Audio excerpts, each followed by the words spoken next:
Buscamos en nuestras Biblias Habacuc, capítulo 1.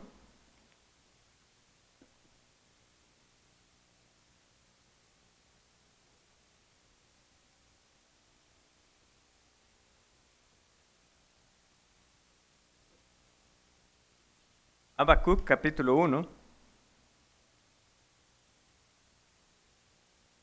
Vamos a leer el capítulo completo. La exposición será de los versículos 12 al 17.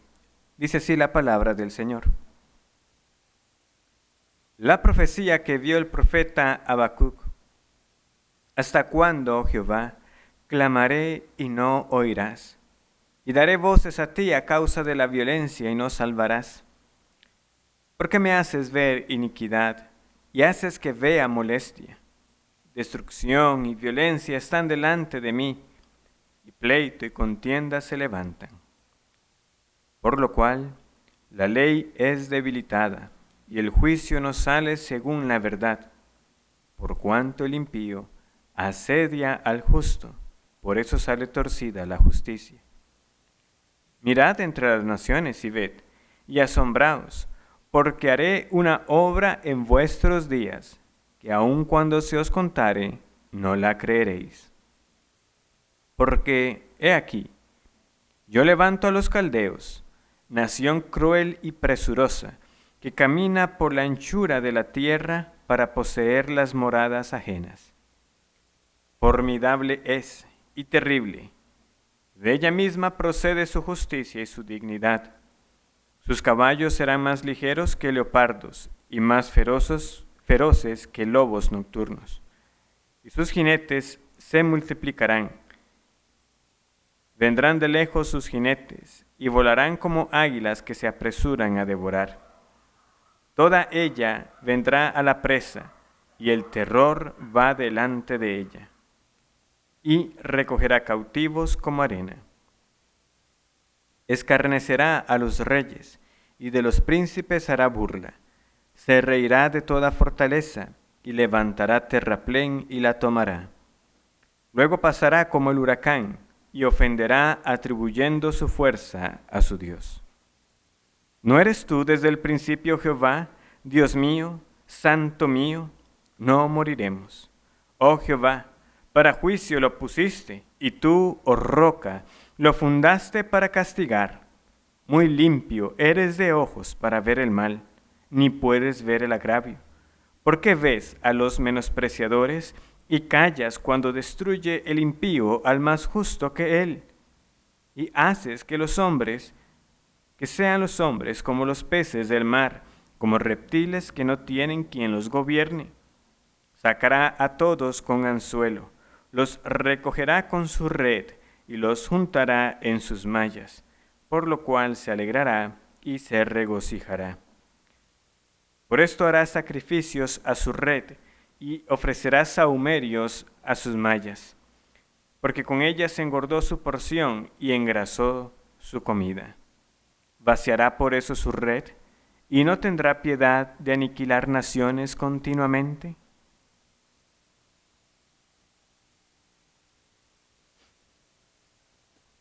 Dios contesta las oraciones de los suyos. El capítulo 1 de Habacuc inicia con el profeta orando: ¿hasta cuándo, oh Señor?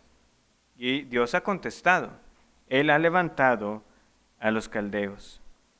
Pero siendo francos, no siempre recibimos su respuesta con agrado y humildad. Pero esta porción que vamos a estudiar hoy nos va a recordar que Dios es santo y justo en todo lo que hace. Nosotros, en cambio, debemos confiar en Él cuando las dudas y las pruebas asaltan. Veamos en primer lugar esta afirmación de la confianza que el profeta afirma, por un lado, y en segundo lugar veremos cómo ese conocer más a Dios va a agudizar, va a ser más profundo también el conflicto que el profeta tiene. Vemos esa afirmación de la confianza del profeta en los dos primeros versículos, que dicen: ¿no eres tú desde el principio, Jehová, Dios mío, santo mío? No moriremos, oh Jehová. Para juicio lo pusiste, y tú, oh Jehová, y tú, oh roca, lo fundaste para castigar. muy limpio eres de ojos para ver el mal, ni puedes ver el agravio. A través de esta pregunta retórica, ¿no eres tú desde el principio, Jehová, Dios mío, Santo mío? Y de las afirmaciones que le acompañan, realmente el profeta, por un lado, está expresando una gran confianza en quién es Dios.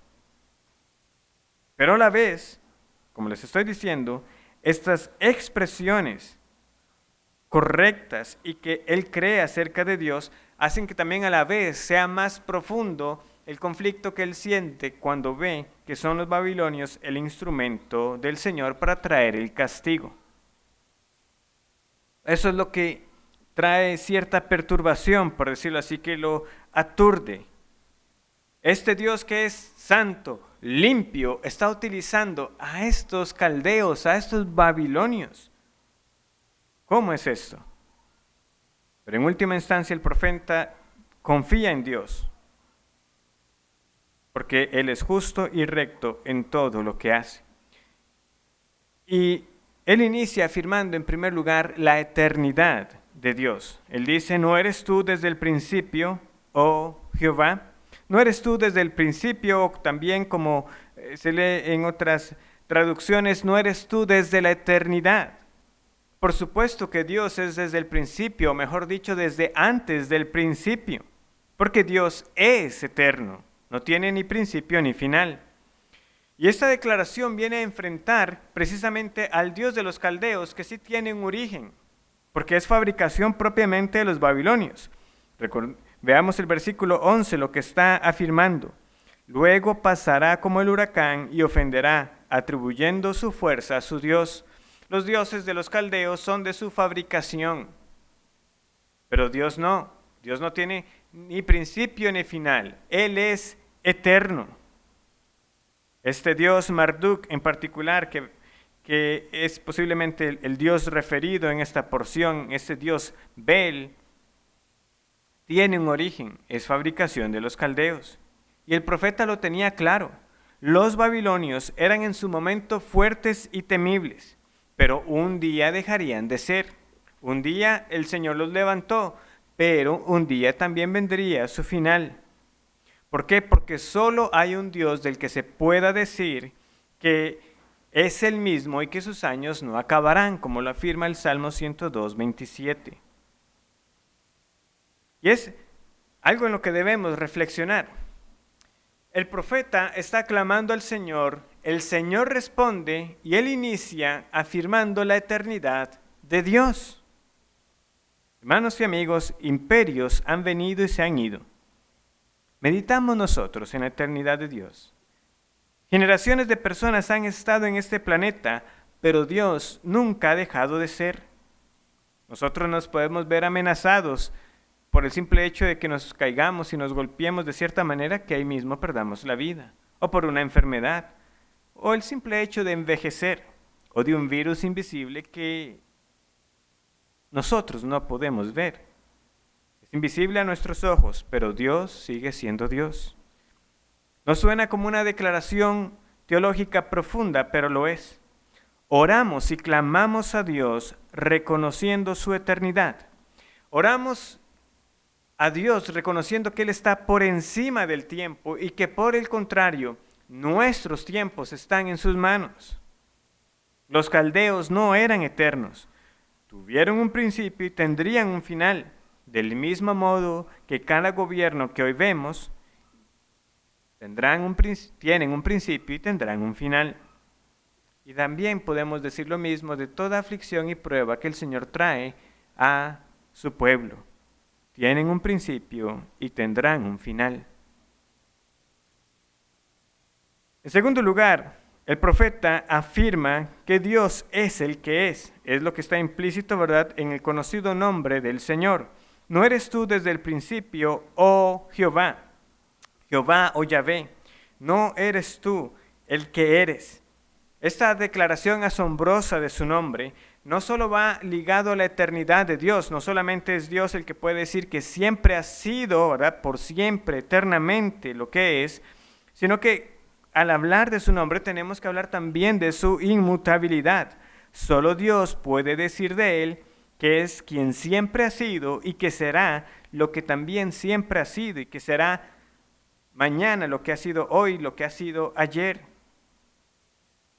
Su nombre lo separa por completo de nosotros. De nosotros se puede decir que sí, somos una persona, pero no somos estrictamente la misma persona desde que nacimos. No solamente los desarrollos físicos evidencian que cambiamos, sino también cómo pensamos y aprendemos y cómo también olvidamos. Estamos sujetos al cambio. Aunque creados a imagen de Dios, nuestra imagen está dañada. Pero no somos inmutables, solo Dios es inmutable.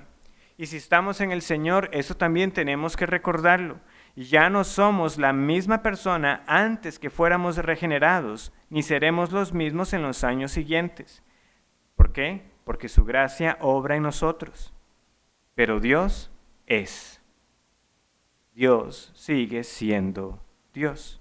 Como dice Matthew Henry, al considerar el nombre de Dios, se revela que Él es autosuficiente, eterno e incambiable. O como lo expresa otro autor, Dios es un acto puro y simple sin composición. El Dios que se le reveló a Abraham y le dijo, yo soy Jehová. Porque no fue Moisés el que por primera vez escuchó el nombre de Jehová. Dios le dijo a Abraham, yo soy Jehová. Y ese mismo Dios que le habló a Abraham es el mismo que se le reveló a Moisés, es el mismo que le respondió a Habacuc, es el mismo Dios hoy, es el mismo Dios antes de la pandemia y después de ella. En este Dios que nunca cambia, nosotros podemos confiar. Podemos confiar en un Dios que es eterno, que es inmutable, que siempre es quien ha sido.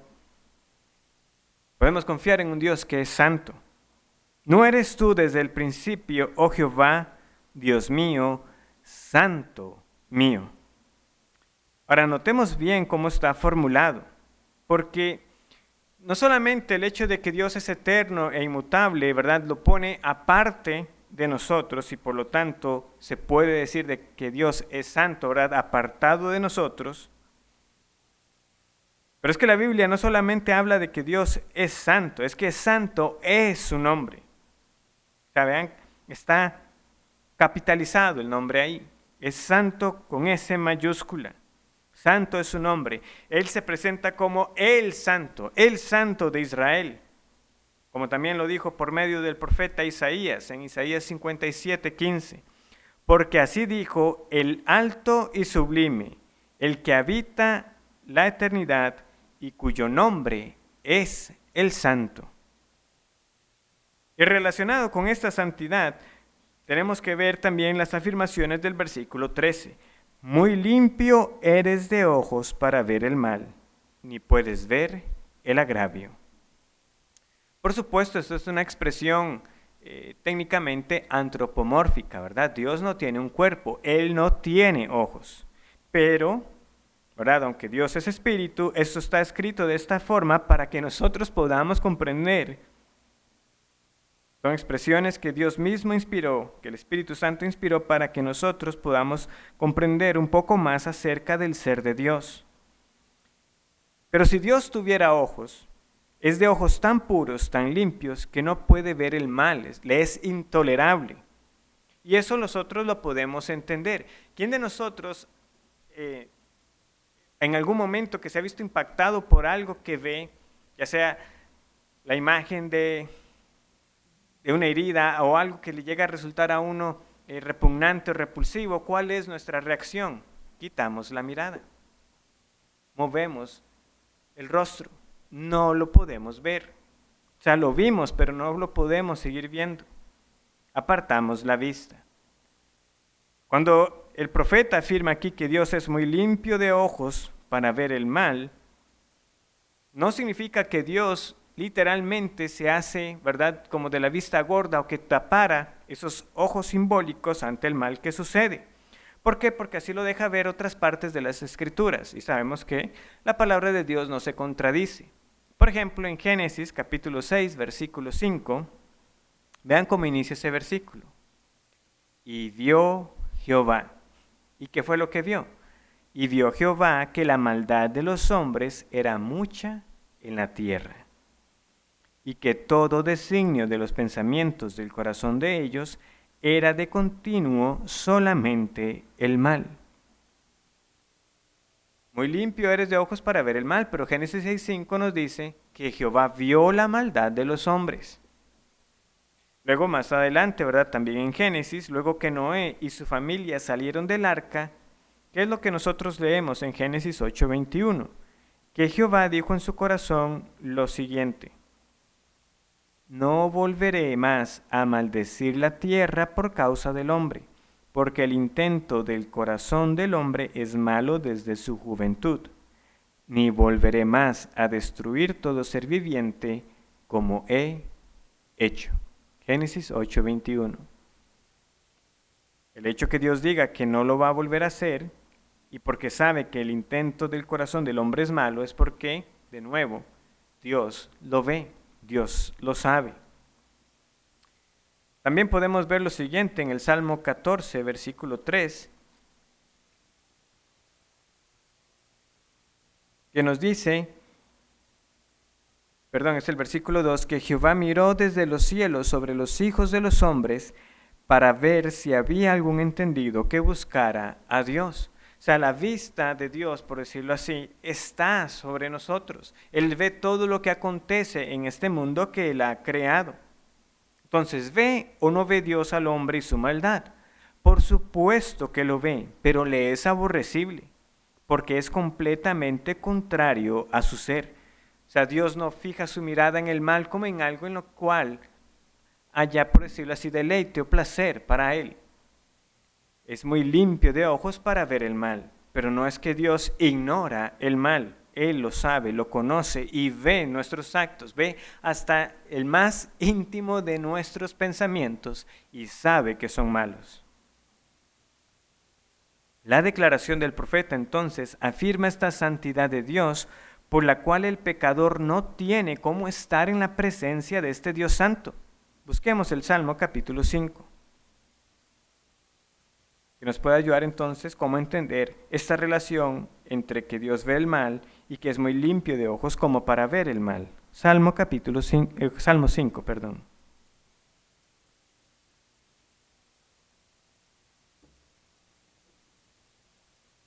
Los insensatos no estarán delante de tus ojos. Vean la siguiente frase que explica: aborreces a todos los que hacen iniquidad. Los insensatos no estarán delante de tus ojos. ¿Qué significa eso? Que Dios aborrece. Aborrece a todos los que hacen iniquidad. Y porque Dios no cambia, esto ha sido y será siempre así.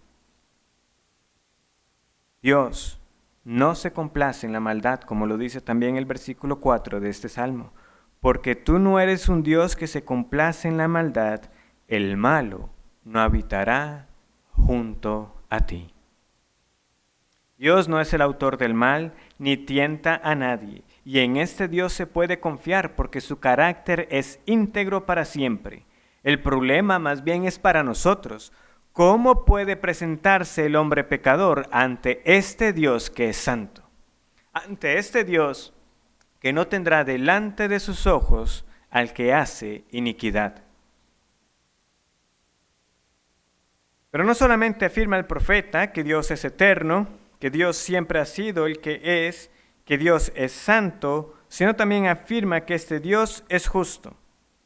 Volviendo a Habacuc capítulo 1, versículo 12 nos dice: oh Jehová, para juicio lo pusiste y tú, oh roca, lo fundaste para castigar. ¿A quién se refiere? ¿A quién puso para juicio? ¿A quién puso para castigar? A los caldeos, a los babilonios que él levantó en el versículo 6, a esta nación cruel y presurosa. El profeta está diciendo: yo sé, Señor, que tú eres justo, y yo sé que tú has levantado a los caldeos para que traigan el juicio a nosotros. Y en eso tú lo haces bien, porque eres Jehová, para juicio lo pusiste, tú eres la roca y lo fundaste para castigar. Has levantado a esta nación para que traiga el castigo que merece nuestra iniquidad. Hay injusticia y Dios está castigando a los que hacen lo malo, porque Él no tiene por inocente al culpable. Y Habacuc lo reconoce: yo sé, Señor, sé que has levantado a los caldeos para juzgar, para que traigan el castigo, porque eres un Dios justo. Es decir, Dios usa a instrumentos falibles, imperfectos y malos para castigar a los malos. Y estos son juicios temporales que el Señor usa para contener la maldad, para poner freno al pecado de las personas, aunque estas mismas instituciones puedan ser corruptas. Pero deja ver estas afirmaciones del profeta, que es falso acusar a Dios de ser pasivo. Dios no estaba entonces callado, Dios no estaba simplemente inactivo o maniatado viendo que el mal ocurría y que no hubiera intervención divina. En efecto, Él estaba haciendo algo, levantó a los caldeos con ese fin. Todo lo contrario, Dios interviene constantemente, aunque a nuestros ojos esta justicia a veces pudiera parecer que tarda. ¿Hasta cuándo, Señor?, clamaba Habacuc. Pero el Señor que está en control le dice: yo levanto a los caldeos y ya les vendrá el castigo. Al actuar, por supuesto, Dios nos recuerda que estos actos de justicia no son finales y que resta el gran juicio final. Pero para nosotros hoy no puede quedar duda de la justicia de Dios, porque podemos ver la cruz, la redención que es en Cristo Jesús. ¿Y por qué afirmo esto? Bueno, porque Pablo en Romanos capítulo 3 pone también una respuesta para aquellos que pudieran atreverse a acusar de injusticia a Dios, de tal manera que Él nos dice que siendo justificados gratuitamente por su gracia mediante la redención que es en Cristo Jesús, a quien Dios puso como propiciación por medio de la fe en su sangre para manifestar su justicia, a causa de haber pasado por alto en su paciencia los pecados pasados, con la mira de manifestar en este tiempo su justicia, a fin de que Él sea el justo y el que justifica al que es de la fe de Jesús. La pregunta es: ¿ha sido usted justificado por la fe en Jesús o conocerá la justicia de Dios cuando sea juzgado por sus pecados? Pero Dios siempre es justo. Finalmente, Habacuc llama a este Dios roca. Y tú, oh roca, lo fundaste para castigar. David y los salmos, ¿verdad?, constantemente también se refieren a Dios como la roca de la salvación, aquel que fortalece y sostiene a Israel. Este nombre exacto, roca, porque hay una expresión parecida en Génesis 49, pero esta expresión, como la tenemos aquí de Dios como la roca, aparece en Deuteronomio 32, versículo 4. Y si lo buscamos, vamos a ver que también está relacionado con la justicia de Dios. Dice Deuteronomio 32, 4. Él es la roca, cuya obra es perfecta, porque todos sus caminos son rectitud, Dios de verdad, y sin ninguna iniquidad en él. Es justo y recto. Entonces, por lo tanto, no podemos ignorar este uso de la palabra roca, de este nombre roca para Dios, en lo que el profeta está diciendo. Claramente, este concepto de Dios siendo justo en todo lo que hace, siendo perfecto en todos sus caminos, era la confianza del profeta. Este Dios es puro de ojos y sin iniquidad en él. Es incomparable, como también Moisés dijo en este canto, porque la roca de ellos no es como nuestra roca. Solo Jehová es esa roca verdadera para su pueblo, el que da la victoria. Pero quiero que notemos cómo es que Habacuc se acerca a este Dios que ha reconocido como eterno, como el que es santo, el que es justo, el que es la roca, Porque Él no simplemente está dando una disertación en esta profecía acerca de atributos o nombres que son de Dios. Porque es una expresión de confianza, como les digo. Vean lo que Él dice. ¿No eres tú desde el principio, Jehová, Dios mío, santo mío? No moriremos. No moriremos. Vean, si uno lee eso detenidamente, es como que toma un poco por sorpresa. ¿No eres tú el Dios eterno, Señor? No moriremos. ¿Verdad? Es una pregunta retórica. ¿Es Dios eterno? Sí. ¿Es Dios justo? Sí. ¿Es Dios santo? Sí. No moriremos. Es decir, la primera parte de la respuesta está implícita, precisamente porque Dios es santo y porque Dios es justo, porque es eterno, nosotros no moriremos. Ahora tengo que hacer una pequeña observación, porque dependiendo si alguno tuviera alguna versión distinta de las Escrituras, en lugar de no moriremos, algunos leerán, tú no morirás, tú no morirás. Y esto es porque algunos se han basado en unos cambios que son conocidos como la corrección de los escribas. Y estos cambios fueron hechos porque pretendían preservar el honor de Dios. En este caso, era que, según este documento, era impropio hablar de Dios en un sentido que implicara que pudiera morir. Y por eso, en lugar de decir tú no morirás, lo cambiaron a no moriremos. Sin embargo, estas correcciones no son en realidad ajustes a las Sagradas Escrituras. Y no hay ni un solo manuscrito de Habacuc que diga tú no morirás. Todos dicen no moriremos. Por lo tanto, no hay sustento para el cambio. Solo traigo la observación por si alguno ve la diferencia. No, lo que el profeta está afirmando es, porque Dios es eterno, inmutable y justo, nosotros por lo tanto no moriremos. Él sabe que Dios preservará a los suyos, que su roca estará ahí para darles la victoria final. Pero como les decía, notemos bien cuánto confiaba este hombre al dirigirse a Dios, que no simplemente habla del Dios santo, del Dios justo, sino que es Dios mío y santo mío. ¿Cuáles son los atributos que usualmente nos viene a la mente para hablar de la confianza en Dios? De que Dios es alguien en quien podemos confiar. Que Dios es amor, que Dios es bondadoso, que Dios es misericordioso. Pero el profeta está expresando su confianza en Dios meditando en la eternidad de Dios, en su inmutabilidad, en su perfección, en su justicia, en su santidad. Estos son los atributos que le hacen expresar con confianza que en última instancia no morirán. ¿Cuánto apreciamos la justicia de Dios, su eternidad o su inmutabilidad o su santidad? Sí, esa misma santidad que llevó a Isaías a humillarse y clamar, ¡ay de mí que soy muerto, porque soy hombre inmundo de labios! Esta santidad es la que le llevó a reconocer que este Dios majestuoso está a favor de su pueblo y que hace todo para su bien. Y hermanos y amigos, yo estoy delante de ustedes con tan enorme responsabilidad de que al ver estos atributos de Dios no tengamos simplemente un mero ejercicio académico básico de los atributos de Dios, desconectado de nuestras vidas.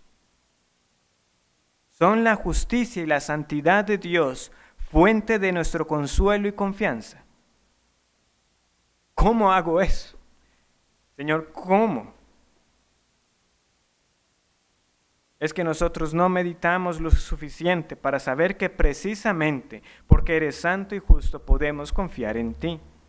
Sí, Dios es bueno, Dios es amoroso, Dios es misericordioso, pero el profeta está seguro de que no morirá porque Dios es santo.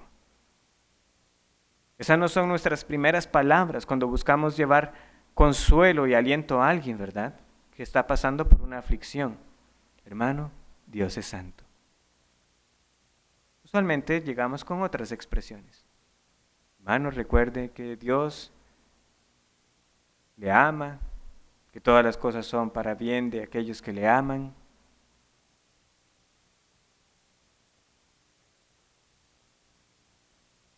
Pero ¿quién viene a uno diciéndole, hermano, tranquilo, Dios es justo, Dios es santo? Hermano, Dios no cambia.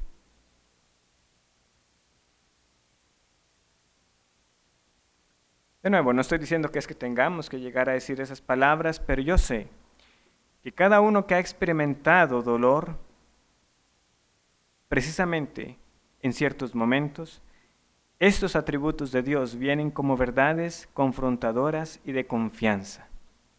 Porque en última instancia, uno reconoce que Dios es justo y que Él no me ha hecho injusticia. Yo sé que Dios es santo y que no se complace en el mal y por lo tanto, el mal que me ha acontecido le es también aborrecible. Porque sé que Dios es inmutable, sé que su amor por su gloria y su amor por su pueblo y su amor por mí no ha cambiado. Meditando también en ello, vino a mi memoria uno de los primeros libros que leí acerca de la predicación, hace muchos años ya de eso. La supremacía de Dios en la predicación. Y el pastor, autor de este libro, cuenta cómo al inicio de un cierto año, inició ese año predicando acerca de la santidad de Dios. Y dice, yo lo prediqué lo mejor que pude, ¿verdad? Según mi mejor capacidad, mis fuerzas, porque quería mostrar la majestad y la gloria de este Dios tan grande y santo. Además dice, particularmente ese día no tuve aplicaciones en el sermón. Y dice, yo sé que las aplicaciones son una parte importante, integral de un sermón, pero ese día quise hacer una prueba. ¿Sería suficiente para satisfacer las necesidades de la congregación solo exponernos ante la majestad y grandeza de este Dios? Al momento de predicar, él no sabía que recientemente se había dado un caso muy triste en la iglesia. Una familia había descubierto que su hijo había sido víctima de abuso. Pero ellos estuvieron ahí escuchando la predicación. ¿Cuántos consejos, dice él, me hubieran dicho a mí algunos acerca del dolor o de pastor? Sea práctico, ¿no ve que su rebaño está sufriendo? Semanas más tarde el esposo le buscó y le dijo, pastor, estos han sido los meses más difíciles de nuestras vidas. ¿Sabe qué me ha ayudado a pasar por todo ello? La visión de la grandeza de la santidad de Dios que predicó aquella primera semana. Ha sido la roca en la que hemos estado firmes. Y hermanos, solo así, conociendo más a Dios, podemos confiar más en Él. Cuando sufrimos este llamado problema del mal y cuando otros también son afligidos, cuando somos cargados por las consecuencias de nuestro propio pecado y de los pecados de otros en este mundo caído, lo que nos sostiene es que vivimos y adoramos a un Dios que no cambia, es santo, justo, inmutable, roca para siempre de su pueblo.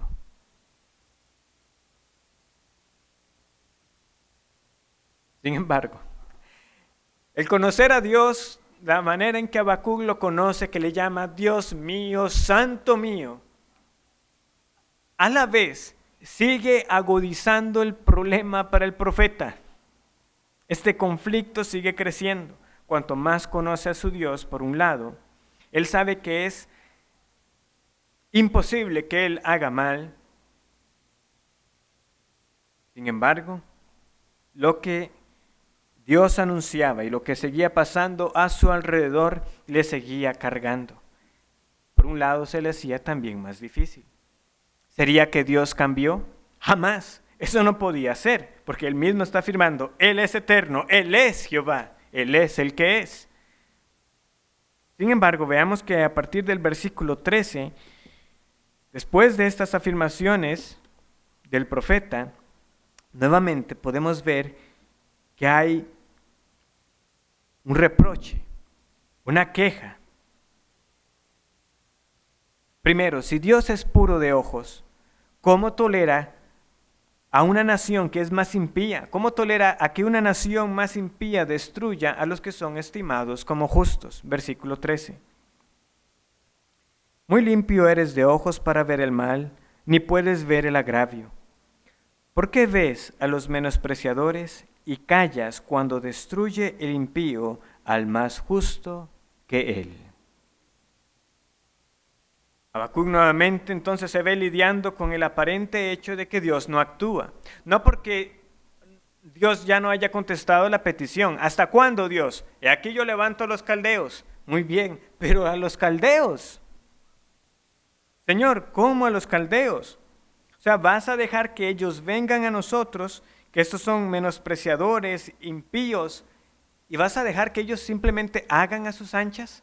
¿Vas a dejarlos a ellos que sigan conquistando y pisoteando a las demás naciones? Señor, has contestado, pero ahora entonces te quedarás en silencio, te quedarás callado, inmóvil ante los hechos malvados que ellos están cometiendo y que seguirán cometiendo. La contrariedad entonces también es expresada ahora de manera simbólica en el versículo 14. Y haces, o ¿por qué haces? También podemos decir, ¿por qué haces que los hombres sean como los peces del mar, como reptiles que no tienen quien los gobierne?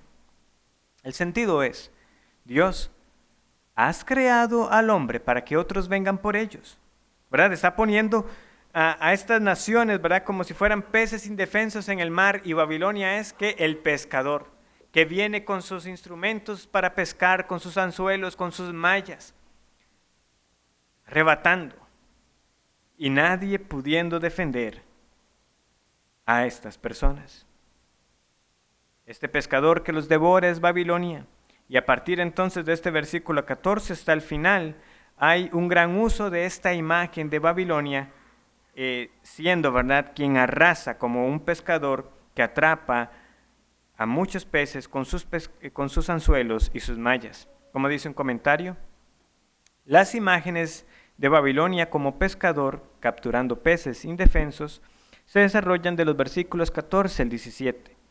La pesca era una actividad importante en Babilonia, que se encontraba en la región de los ríos Tigris y Éufrates, y limitaba al sur con el Golfo Pérsico. Algunos antiguos relieves en las paredes del cercano oriente retratan a los gobernantes victoriosos que llevan a los cautivos en redes de pesca. Bueno, realmente no era muy alejado de lo que realmente sucedía. Muchas veces a los esclavos o la nación que recientemente era esclavizada, sí los amarraban el uno al otro y usaban algunos tipos de ganchos para sostenerlos.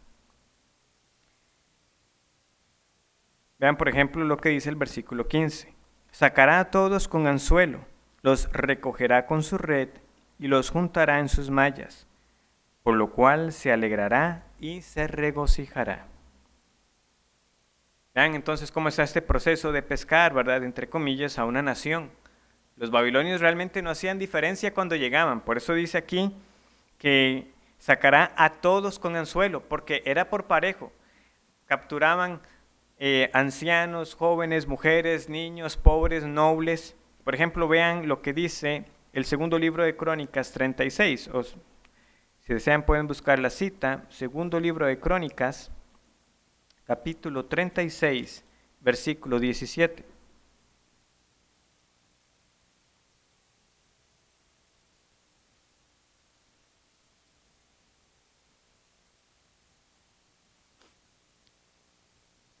Dice así, por lo cual trajo, ¿verdad?, ¿quién? El Señor. Por lo cual trajo contra ellos al rey de los caldeos, que mató a espada, ¿a quienes? A sus jóvenes en la casa de su santuario, sin perdonar joven ni doncella, anciano ni decrépito o débiles, todos los entregó en sus manos. Y así eran entonces ellos. De los que no murieron, a unos pobres los dejaron en la tierra, y a otra buena parte se los llevaron como presa, como cautivos, tanto de la gente común como de los nobles. Y en uno de esos viajes es que entonces Daniel llega también a Babilonia. Pero esa era la forma de proceder de los caldeos. Eran realmente como si echaran una malla y se llevaban a su paso arrasando a la nación. Y como ya se nos había dicho de ellos, ¿qué pasaba con estas victorias de los caldeos? Ellos se jactaban en sus fuerzas. Ellos adoraban a sus dioses falsos. Versículo 16. Por esto hará sacrificios a su red y ofrecerá sahumerios o quemará incienso a sus mallas, porque con ellas engordó su porción y engrasó su comida. Ellos dedicaban sus victorias a su propia fuerza. Recuerden las palabras de Nabucodonosor: ¿no es esta la gran Babilonia que yo edifiqué? Pero también compartían esa gloria con sus dioses y ofrecían incienso, ofrecían adoración a ellos, atribuyéndoles sus victorias. Ciertamente, el mismo Dios también ordenó en el antiguo culto que también se le quemara incienso. Pero no confundamos, estos cultos que estos hombres ofrecían a estos dioses no eran más que un reemplazo insuficiente para la adoración que era y es debida al único Dios verdadero. Finalmente el profeta entonces queda con esta pregunta: Dios eterno y santo,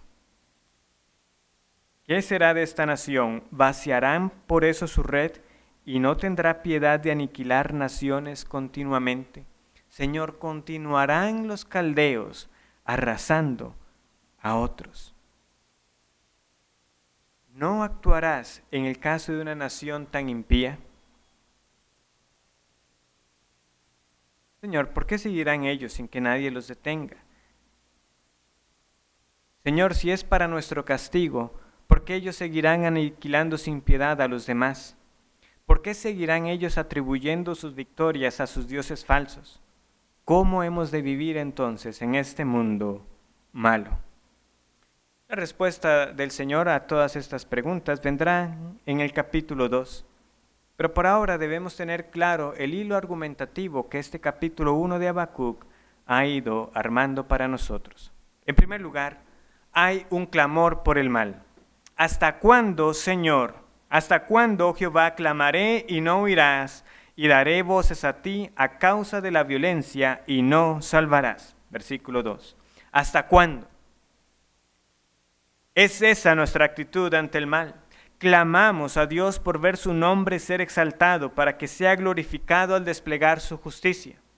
Además, al reconocer que hay mal y violencia en la tierra, ¿nos examinamos a nosotros mismos como aquellos que somos parte del problema? Nosotros también nos hemos rebelado, hemos quebrantado la ley de Dios, no vivimos para el propósito que hemos sido creados, esto es, para glorificar a Dios y disfrutar de Él para siempre. No reconocemos su soberanía sobre nuestras vidas y queremos vivir según nuestros deseos. Muchos son prontos para acusar y para demandar razones a Dios, pero no examinan sus propios caminos delante de Él. En segundo lugar, Dios responde: ¿hasta cuándo, Señor? El Señor respondió: yo levanto a los caldeos. Vean que esta oración perseverante tuvo su respuesta. Dios contestó. Ahora, ¿cómo debía ser la respuesta a la respuesta de Dios? ¿Cómo tenía que ser la respuesta a este acto divino de levantar a los caldeos? No era la incredulidad, no era decir, pero ¿cómo va a ser que el Señor va a levantar a los caldeos? No era esa la respuesta, no había que ser incrédulo a lo que Dios había determinado, sino que era un llamado al arrepentimiento. He aquí, el Señor ha levantado a los caldeos, ellos vienen por nosotros, es momento de arrepentirme y de buscar al Señor. Por esa razón, entonces Pablo tomó estas palabras de Habacuc como conclusión al sermón en Hechos 13. Porque si los caldeos venían para juicio, era el momento para clamar por perdón y volverse a Dios. Como era el momento para aquellos judíos que le escucharon, ¿para qué? para creer solamente en Jesús, en aquel que podían ser justificados, porque ellos no podían ser justificados por la ley de Moisés. Este Mesías prometido, cuya venida era tan anhelada, en él podían ser perdonados de todos sus pecados, en él podían ser justificados, pero no quisieron oír. No quisieron oír y no se estimaron dignos de ese mensaje. Ese mensaje no les llegaba a ellos. Por eso Pablo les dijo que no les acontezca lo que está escrito en los profetas, oh menospreciadores. Entonces, para los que siguen en su incredulidad, ¿cuánto tiempo más seguirá aferrado a sus pecados y no los confesará abiertamente a Dios y verá su condición caída para ir arrepentido al Señor?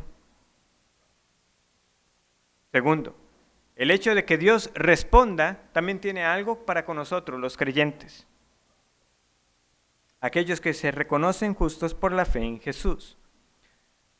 Somos humildes para recibir la respuesta de Dios. Somos humildes para recibir la respuesta de Dios. Cuando oramos a Dios y Él contesta, pero esta respuesta no es conforme a las expectativas que teníamos, ¿renegamos y cuestionamos o descansamos en su justicia y santidad? Yo levanto a los caldeos, Señor, pero ¿cómo? ¿Van a seguir vaciando su red? ¿Cómo van a seguir aniquilando naciones? El creyente confía que Dios hará algo y que todo lo que Él hace es conforme a su naturaleza, que Él no es autor del mal, que Dios no es indiferente a los deseos de nuestro corazón, ni se complace en la aparente prosperidad de los malvados. Eso no lo podemos olvidar, pero los caminos de Dios son más altos que los nuestros, sus pensamientos son más altos que los nuestros. Y a veces la respuesta a nuestras oraciones no es exactamente la que anticipábamos, pero de algo no podemos tener duda, esa respuesta es la mejor. Ora por un matrimonio pero sigue soltero, mientras otros que no temen al Señor disfrutan de una relación que no es llevada en santidad. Ora por hijos, pero estos no vienen, mientras otras los abortan. Ora por la conversión de su esposo, pero éste sigue rebelde. Ora por un trabajo o por una mejora en sus condiciones, pero más bien ahora viene la crisis y todo se agrava. Oramos por nuestros gobernantes, pero estos más bien vienen con sus decisiones que son contrarias a lo que Dios aprueba. Como iglesia estamos orando al Señor para poder plantar más obras y ahora más bien ni nos podemos reunir. ¿Qué pasa, Dios? ¿Cuáles son sus peticiones? ¿Qué está orando al Señor? ¿Y cuáles han sido esas respuestas que no han sido conforme a lo que usted esperaba? Con Habacuc entonces somos llevados a esta gran expectación. ¿Cómo resuelve esto el Señor?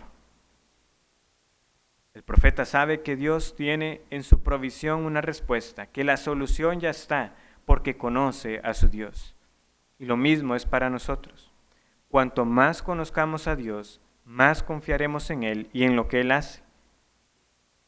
Y en lo que Él hace en medio de las circunstancias que vivimos y en las pruebas que sufrimos. Pero si algo nos enseña este libro es que podemos entonces ir a nuestro Dios, porque es nuestro Dios.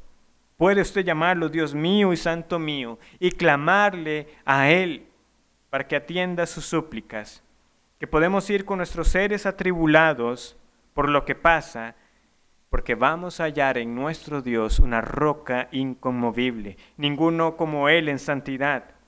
Y esto es el gran asombro que debe siempre sobrecogernos, que este Dios maravilloso, que este Dios exaltado, que este Dios justo, que este Dios santo, escucha a personas como nosotros.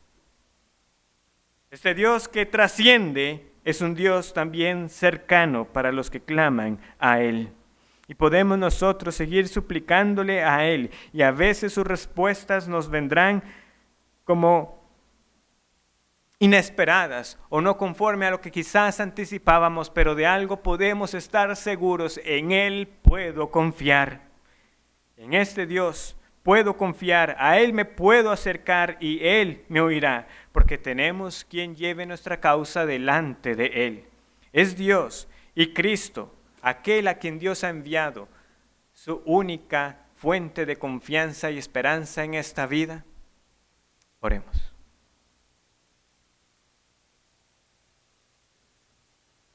Doy gracias, Señor, por tu palabra. Te suplico que seamos inquietados para reconocer que no meditamos lo suficiente en la excelencia de tu ser, sino que tenemos esa tendencia a fijarnos más en nuestros deseos, en lo que queremos, en lo que nos pasa a nosotros. Pero si conociéramos mejor a quién decimos adorar, con cuánta mayor confianza podríamos afrontar lo que tú permites en este mundo caído.